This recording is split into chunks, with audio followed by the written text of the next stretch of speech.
My channel दोस्तों, आप सबको मेरे चैनल टूवर्ड्स वैल्यू की के एक नए वीडियो में स्वागत है। तो आज की इस वीडियो में हम डिस्कस करने वाले हैं understanding the Veda and its importance. So let's begin our video. What is Veda and what is its importance in our life? हम सबको पता है कि हमारे लिए, हमारी हिंदू माइथोलॉजी के लिए वेदा का इम्पोर्टेंस कितना ज़्यादा है।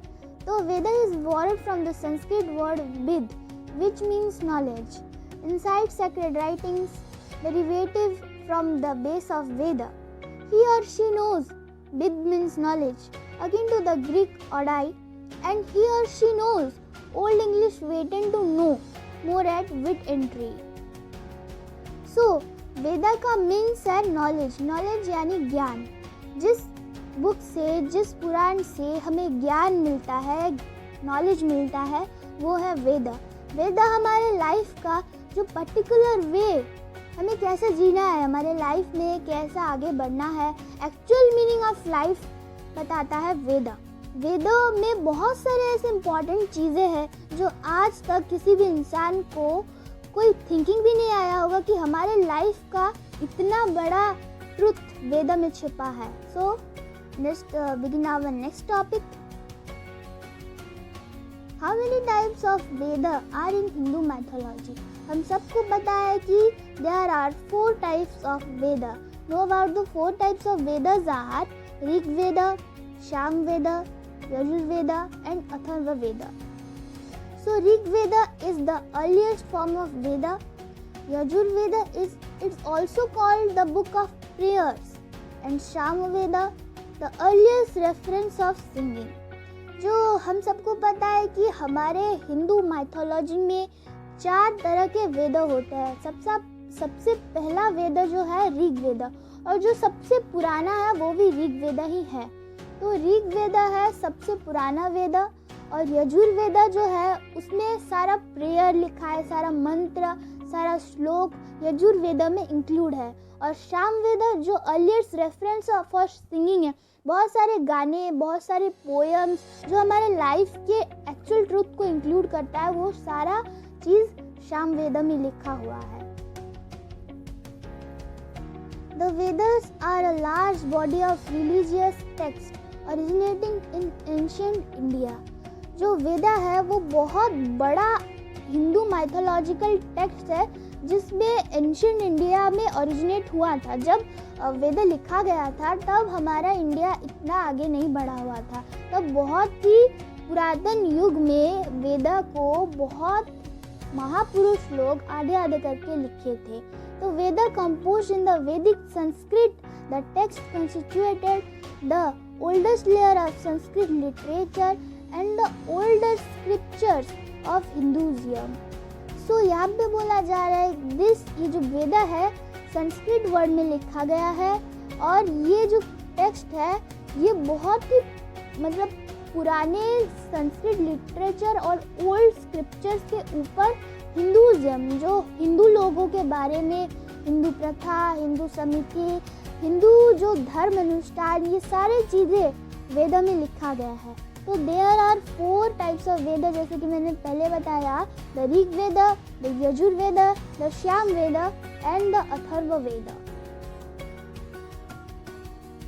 What is the meaning of Veda? Veda का मतलब क्या है? What is the actual meaning of Veda including the human life to change it direction? So there are 4 Indo-Aryan Veda. The Rig Veda contains hymns about their mythology. जो ऋग वेदा है, जो सबसे पुराना और सबसे पहला वेदा है, उसमें बहुत सारे हिम्स अबाउट देयर माइथोलॉजी, उस टाइम के माइथोलॉजिकल वेज में हिम्स को, जो भी चीज़ें हैं, सारे मंत्र, सारे पुराण, वो सारी चीज़ें ऋग वेदा में नोटेड किया गया है. The Sama Veda consist mainly the hymns about religious rituals. जो सारे रिलीजियस सेलिब्रेशंस थे, रिलीजियस रिचुअल्स थे, religious structure and functional ways थे, वो सारी चीज़ें शाम वेदा में मेंशन किया गया है. तो Yajur Veda, the Yajur Veda contains the instruction for religious rituals. So ये सारे जो यजुर वेदा है, रिलीजियस रिचुअल्स, इंस्ट्रक्शन क्या हम अपने धर्म के लिए क्या करना है, हमारे धर्म के लिए हमारा क्या दान है, क्या सारी चीज़ें हम अपने इंस्ट्रक्शन के वेज में हमारे धर्म के अनुसार हमें क्या करना है, कैसे चीज़ों को हमें आगे बढ़ाना है, कौन सी चीज़ें को विश्वास करना है और कौन सी चीज़ों को विश्वास नहीं करना है, ये सारी चीज़ें यजुर्वेद में नोटेड किया गया है। जो लास्ट वेदा है Atharvaveda. Atharvaveda consist of spells against enemies, sacrifices and disease. Atharvaveda में हमें ये डिस्क्राइब करने को देखा जाता है कि एनिमीज यानी शत्रुओं के साथ हमें कैसे बर्ताव करना है, उनके साथ कैसे हमें ट्रीट करना है, उनको कैसे हराना है, कैसे टेक्निक यूज़ करने से हमारा कुछ हानि नहीं होगा और एनिमीज का भी कुछ हानि नहीं होगा, तो लेकिन जीतेंगे हम। तो ये सारी चीज़ें सॉक्रियस और जैसे भी हम अपने माइंड को यूज़ करके पॉजिटिवली कैसे हम एक वॉर को जीत सकते हैं।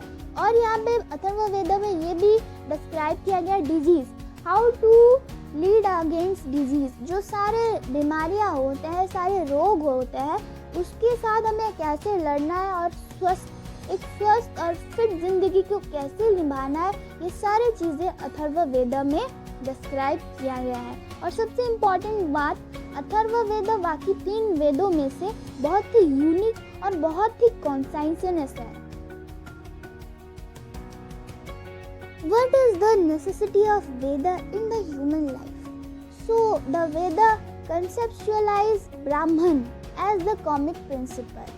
So the Veda, जो वेदा है वो particularly indicate ब्राह्मण को करता है, जो सब सारे काम में पहले आते हैं। जैसे कि ब्राह्मण पूजा करते हैं, यज्ञ करते हैं, तो ब्राह्मण के नहीं होने का यही मतलब होता है कि कोई भी हमारा रिचुअलिस्टिक चीज़ नहीं हो सकता।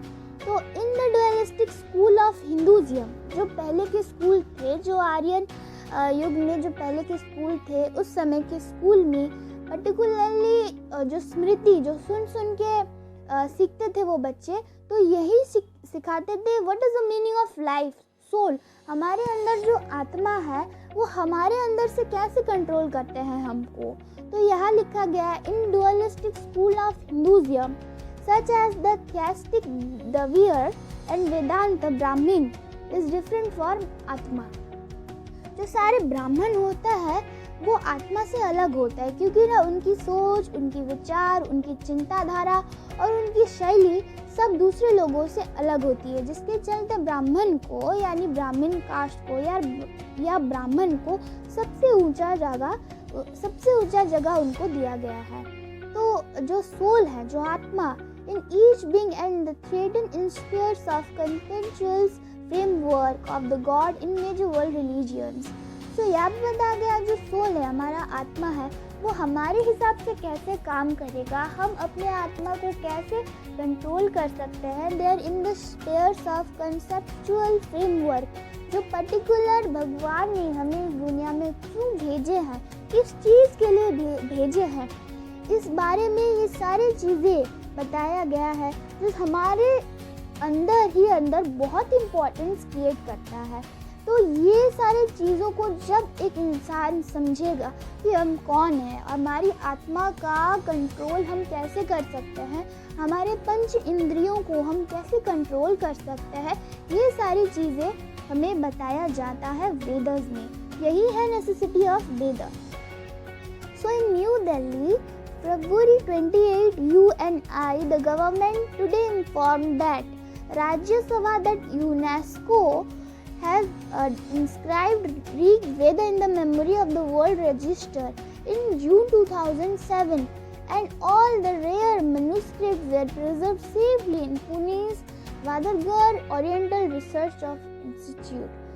So यहाँ पे बताया गया है द न्यू दिल्ली, जो अभी दिल्ली है, February 28 UNI the government today, उस दिन गवर्नमेंट डिक्लेयर किया था राज्यसभा को टू यूनेस्को दैट जो ऋग वेदा, जो पर्टिकुलरली सबसे अर्लीस्ट वेदा है, वो पुणे के वंदरगर ओरिएंटल रिसर्च इंस्टीट्यूट में सेफली प्रिजर्व करके रखा गया है। जो मैन्युस्क्रिप्ट है पर्टिकुलरली वेदा का, वो आज भी सेफ है वंदरगर ओरिएंटल रिसर्च इंस्टीट्यूट में, आज भी वो सेफली प्रिजर्व्ड है, क्योंकि ना पता चले कि हमारे पुरातन युग में वेदा का बुक, वेदा का मैन्युस्क्रिप्ट कैसा था। सो वेदा का इम्पोर्टेंस तो हम सबको पता चल गया।